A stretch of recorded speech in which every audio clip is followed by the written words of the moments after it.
So the big question now, of course, is the magic of Black Friday dying because for brick and mortars because of this surge in online sales? Retail experts Burt, Flickinger, and Mehta join us now. Monica, let me start with you. Listen, we obviously know folks are migrating to online sales, but it's felt up until this point that the hype has been extreme because brick and mortar still constitutes the lion's share of retail spending.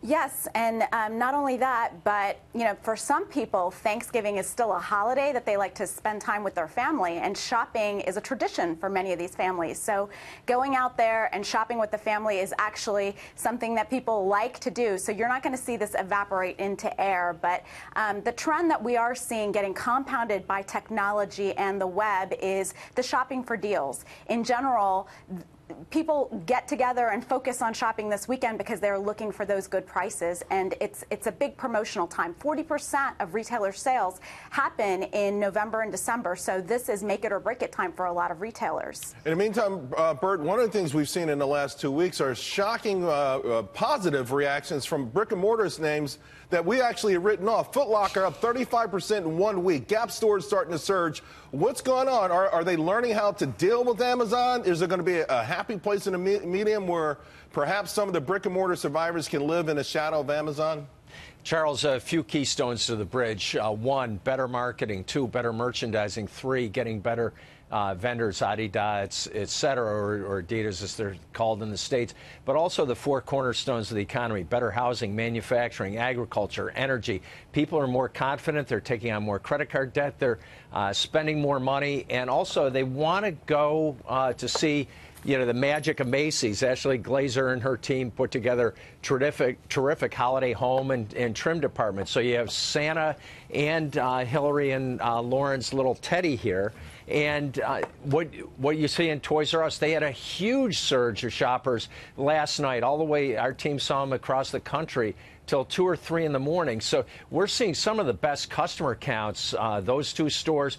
Target made the moronic mistake of closing at midnight. Advantage, Walmart, Kohl's, Penny, Macy's. Target also took staffing away from fine and fashion jewelry, one of the most important impulse and high profit items. Right. Again, advantage to the other retailers. So you have better retailer leaders, better merchants, better merchandise, and better seasonal theme merchandise. So it's exciting to go to the store for the first time in 5 years, rather than sitting at the couch getting fatter, shopping on the mobile app. And as people get fatter, they're going in the stores more because obesity in America is at 70% levels for adults and a third for kids. So clothing sales are positive. This is why we love you, Burt, because because you start with a retail segment, then you give us a healthcare segment and a public service announcement all in one. You're the best at that. Monica, I want to go back to you, though, because the consumer, I like what Burt talked about. I looked at the earnings results from Visa, MasterCard, particularly Visa, and people are using credit a lot more than they were using debit, in terms of the pace.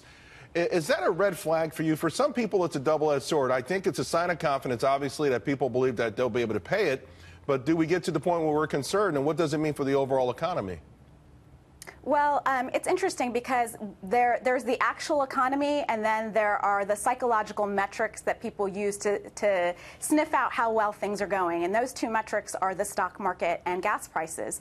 And the stock market, anything with a 23,000 in the front, I think generally gives people the sense that, hey, things are going well for the economy. But the reality is not everyone owns stocks. Less than 50% of people own stocks, and less than 15% of people are active purchasers of stocks. But I think what you're seeing is that with all the metrics that Burt mentioned earlier, people are feeling a little bit more confident. So and that you generally see that at the end of an expansion. So right now we're at one of the longest bull runs that we've seen in history. If we keep chugging along to August of 2018, this will be the longest bull market ever. Well, so let me ask you then, Monica. Let me jump in because I want to ask you this quickly and then get back to Burt to help wrap it up. But doesn't a successful economy, part of it, have to be self-fulfilling? In other words, as people feel more confident, don't their actions actually create a better environment for growth?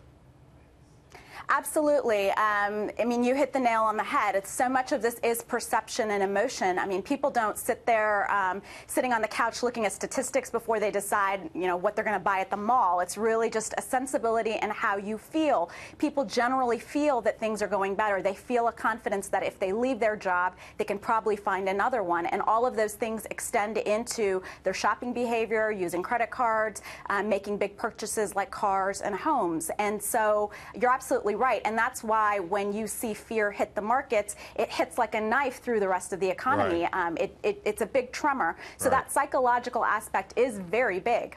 All right, Burt, you have been called the author you came up with the term death of retail, particularly brick and mortar. But more recently, I've watched some of your hits, and you've seemed more excited or more enthusiastic about where retail is going. Why is that?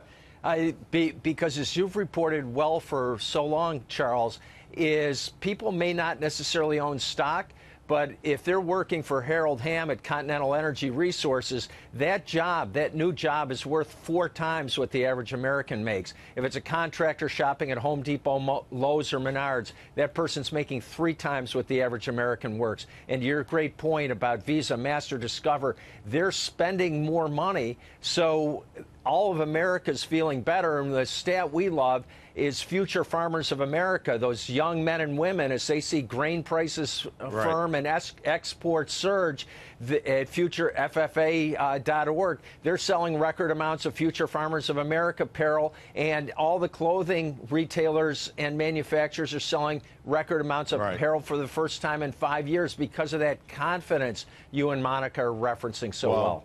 Thank you both very much. Monica, Burt, you are two of the best, and I appreciate you taking the time to come in today on Black Friday to help us hash it all out.